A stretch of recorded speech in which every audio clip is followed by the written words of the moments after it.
하나님 말씀 창세기 28장 6절에서 9절의 말씀입니다. 창세기 28장 6절에서 9절의 말씀 우리 한 목소리로 같이 읽도록 하겠습니다. 6절에서 9절입니다. 시작. 에서가 본즉 이삭이 야곱에게 축복하고 그를 밧단 아람으로 보내어 거기서 아내를 맞이하게 하였고 또 그에게 축복하고 명하기를 너는 가나안 사람의 딸들 중에서 아내를 맞이하지 말라 하였고 또 야곱이 부모의 명을 따라 밧단 아람으로 갔으며 에서가 또 본즉 가나안 사람의 딸들이 그의 아버지 이삭을 기쁘게 하지 못하는지라 이에 에서가 이스마엘에게 가서 그 본처들 위에 아브라함의 아들 이스마엘의 딸이요 느바요의 누이인 바알랏을 아내로 맞이하였더라. 아멘. 오늘 말씀의 제목은 문제의 형식이 아닌 본질을 파악해 해결하라 라는 제목으로 말씀을 나눕니다.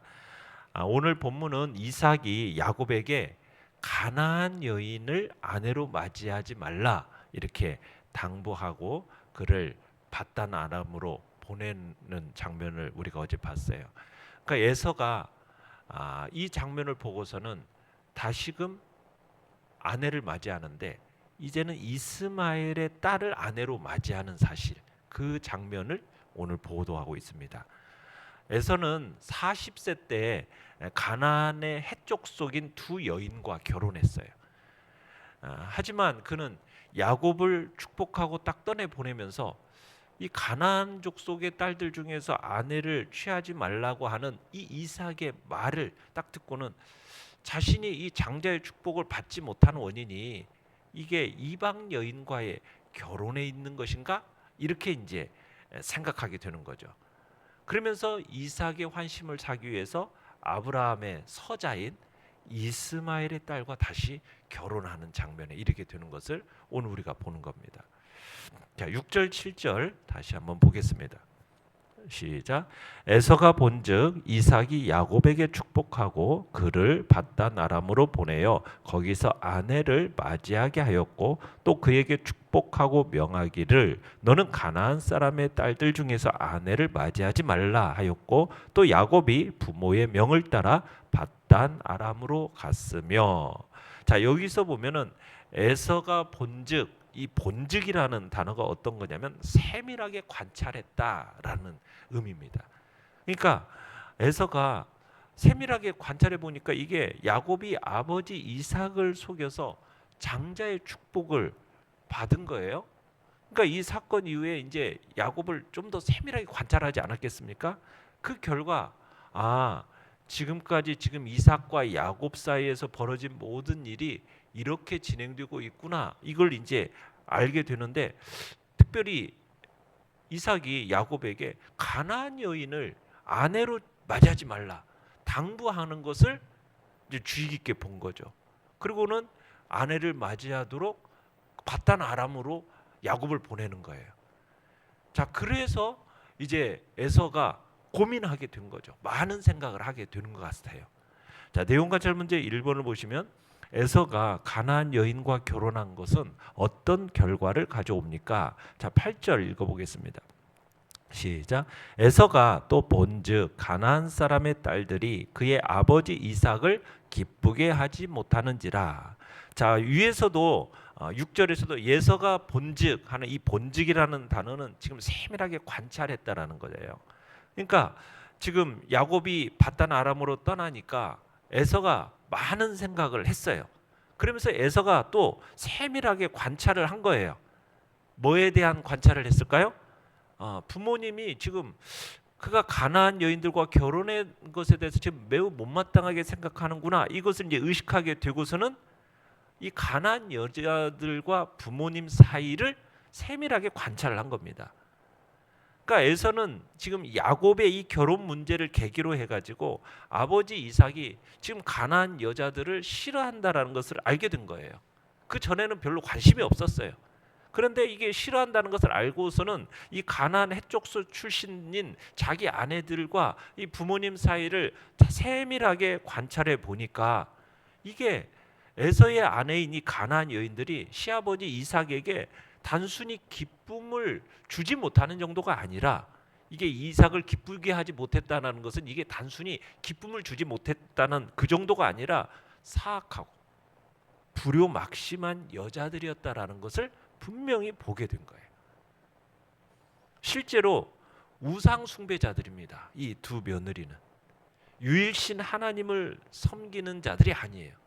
그러니 이 시부모와 신앙적인 갈등을 겪었을 거라는 거죠.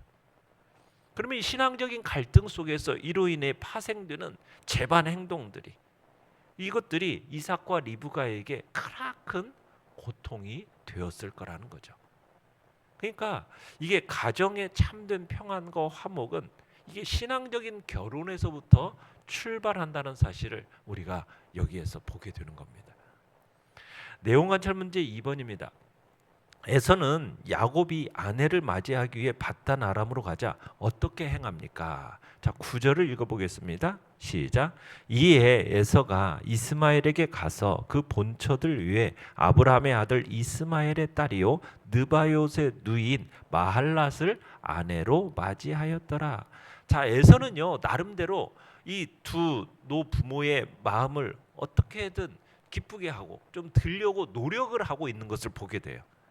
어쨌든 부모의 인정을 받으려는 마음이 에서의 마음 속에는 이게 인간적인 마음 속에 있었어요. 어쨌든 부모님께 대한 어떤 효도의 마음, 특별히 아버지에 대한 이 효도의 마음이 이 인간적으로는 있었던 것으로 보여요. 그러니까 어떻게 하면 아버지의 마음을 기쁘게 할까 하는 그런 생각을 가지고 아내를 또 맞이합니다. 새 아내를 맞이해요. 새 장가를 들기로 작정을 하는 거죠. 그러면서 이번에는 가나안 여인이 아니라 누구를, 어떻게 보면 이삭과 리브가가 거부할 수 없는 집안 여인, 큰 아버지 이스마엘의 딸이자 자신과 사촌인 마할랏을 아내로 맞이하게 됩니다. 연구와 묵상 문제 3번으로 가보시면, 자, 에서는 왜 이스마엘의 딸 마할랏을 아내로 맞이하고 있습니까? 그러니까 에서는 자신의 아내인 이 가나안 여인들이 부모를 기쁘게 하지 못한다는 것을 알게 되었기 때문에, 그래서 이스마엘의 딸 마할랏을 아내로 맞이하고 있는 거죠. 어쨌든 부모를 기쁘게 하겠다, 또 부모의 인정을 받겠다, 이 마음이 에서의 마음속에 있었기 때문입니다. 그래서 에서가 이스마엘의 딸 마할랏과 결혼했는데 이게 오히려 더 문제를 악화시킵니다. 왜요? 이스마엘이 누굽니까? 이삭과는 달리 하나님의 언약의 이 계승자가 아닙니다. 하나님의 그 언약의 상속에서 제외된 아브라함의 후손입니다. 그러니까 그의 딸과의 결혼이라는 것은 가나안 여인과 결혼한 것과 별로 다를 바가 없는, 마찬가지로 하나님의 뜻에 어긋나는 불신앙적인 행위였다는 사실이에요.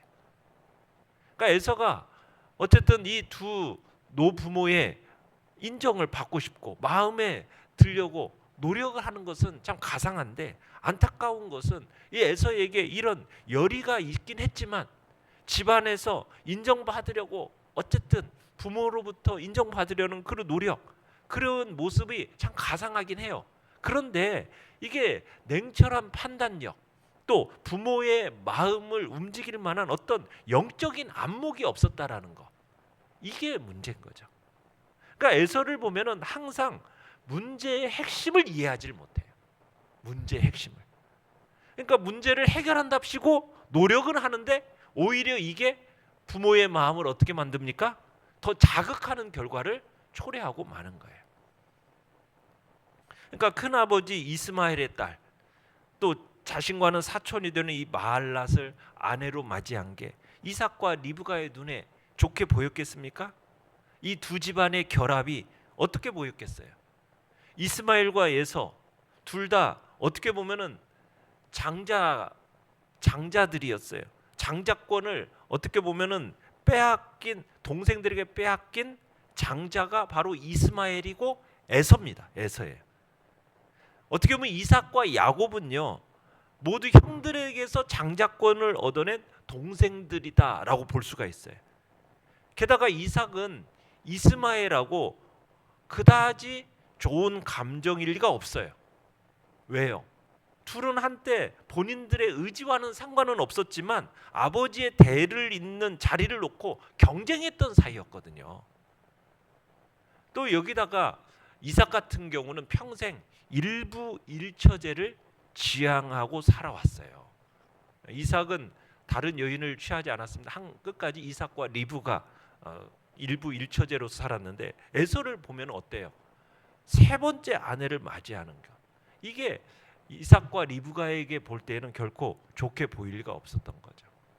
그러니까 이스마엘이든 가나안인이든 이게 모두 근본적으로 하나님의 언약, 아브라함의 약속된 나라와는 상관없는 자들이었는데 이스마엘의 딸이든 가나안 사람의 여인이든 마할랏을 아내로 취한 것은 에서가 어떻게 보면 스스로 어두운 자다라는 사실을 드러내고 있는 것입니다.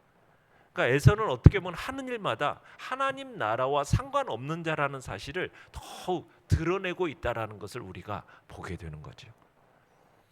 느낀 점 4번입니다. 하나님의 뜻과 언약이라는 그 믿음의 본질을 따르지 않고 형식적인 방법으로 문제를 해결하려 했던 에서를 보며 무엇을 느낍니까? 자, 하나님을 모르고 영적으로 무지하면요, 이게 문제의 근본 원인을 깨닫지를 못해요. 그러다 보니까 항상 해결책이라고 내놓는데 그 해결책이 형식적인 해결책을 반복적으로 추구하는 그런 상황을 더욱 악화시키는 것을 우리가 느끼게 돼요. 그러니까 문제의 근본의 해결은 어디에서 있느냐? 이게 올바른 신앙을 통해서 하나님께서 제시하는 어떤 본질적인 방법에서만 이루어지는 거예요. 이게 중요한 원칙입니다. 그러니까 문제를 만날 때 우리가 인간적인 노력에 의존하기보다는 하나님의 뜻이 어디 있을까? 하나님이 기뻐하시는 것이 무엇일까? 그러니까 우리의 원칙, 그 하나님의 인도하심이 무엇일까? 여기가 뭘까를 우리가 항상 분별하면서 따르도록 해야 하는 것입니다. 그리고 또 한 가지는 어리석은 자는요, 어떤 문제가 딱 부딪히잖아요. 그러면 그 원인을 먼저 자신에게서 찾기보다는 자꾸 외부에서 찾아요. 그러니까 에서는 생각한 거죠. 내가 축복을 빼앗긴 것이, 내가 부모의 근심이 되게 된 원인이 자기 자신에게 있는데 자기 자신에게 있다라고 생각하지 않아요. 에서는 자신의 순간적인 육체적인 만족을 위해서 그 장자권이라는 신령한 권리를 팥죽 한 그릇에 팔아버렸잖아요. 그렇게 팔아버린 것은 물론이거니와 장자의 축복까지 야곱에게 빼앗겨 버렸거든요. 그러니까 그러면 에서는 어떻게 했어야 됩니까? 장자의 축복이 야곱에게 넘어가는 것을 보면은 이것을 자신의 잘못으로 깨닫고 회개했어야 되는 거죠. 그런데 에서는 자신의 잘못을 깨닫기는커녕 회개하게 하기는커녕 어떻게 해요? 이 장자의 축복을 빼앗긴 원인이 다른 데 있구나. 이렇게 돌리면서 문제를 해결하려고 하는데 이 문제를 해결하기는 고사하고 더욱더 돌이킬 수 없는 길로 이렇게 가고 만다라는 것을 우리는 보게 되는 거죠. 그러니까 우리가 어떤 문제에 딱 직면했을 때 우리는 에서와 같이 그런 어리석은 자가 되어서는 안 돼요. 문제의 원인을 외부에서 찾으려고 해서도 안 되고 그 문제의 일차적인 원인이 나에게 있구나. 자신에게서 찾아야 되고 남 탓하고 외부에서 어떤 문제의 원인과 해결책을 찾으려고 하면은 결국 그 문제도 해결할 수 없을 뿐만 아니라 에서와 같이 오히려 더 큰 문제를 야기시키게 되는 것입니다. 그래서 우리는 항상 문제를 내게서 찾고 그리고 하나님 안에서 영적인 본질적인 문제의 근본적인 해결은 바로 올바른 신앙. 하나님이 뜻이 무엇일까? 하나님이 기뻐하시는 것이 무엇일까? 하나님의 그 올바른 인도하심이 무엇일까라는 하나님의 관점에서 그 문제들을 해결하려고 하는 그 지혜로움이 우리에게 필요하다는 사실입니다. 결단과 적용 5번입니다. 문제의 본질을 보지 않고 형식적으로만 해결하려 했던 적은 언제입니까? 최근 내게 있는 문제 중 하나님의 뜻을 분별하고 근본적인 해결을 찾기 위해 무엇을 실천하겠습니까? 우리가 오늘도 어떤 문제에 딱 닥치면은 문제에 직면했을 때 먼저 내 안에서 그 문제들을 찾고 외부에서 남 탓이 아닌 내 안에서 그 문제를 먼저 찾으려고 하고, 그리고 모든 문제의 근본 원인은 어떤 형식적인 해결 체계로 이렇게 문제를 해결하려는 것이 아니라 올바른 신앙을 통해서 하나님이 제시하는 뜻이 무엇일까? 하나님이 기뻐하시는 것이 무엇일까? 하나님과의 그 언약 속에서 하나님의 뜻이 인도하심이 무엇일까? 우리는 그런 방향성을 가지고 문제에 직면하고 해결하는데 우리 자신을 힘써 드려야 하겠습니다. 문제의 형식이 아닌 본질을 파악하는데 힘쓰는 복된 자리 우리 모두가 있기를 간절히 바랍니다. 오늘의 기도 같이 읽겠습니다. 시작. 매사에 인간적인 노력에 의존하기보다 하나님의 뜻과 언약이라는 믿음의 본질을 따르게 하소서. 아멘.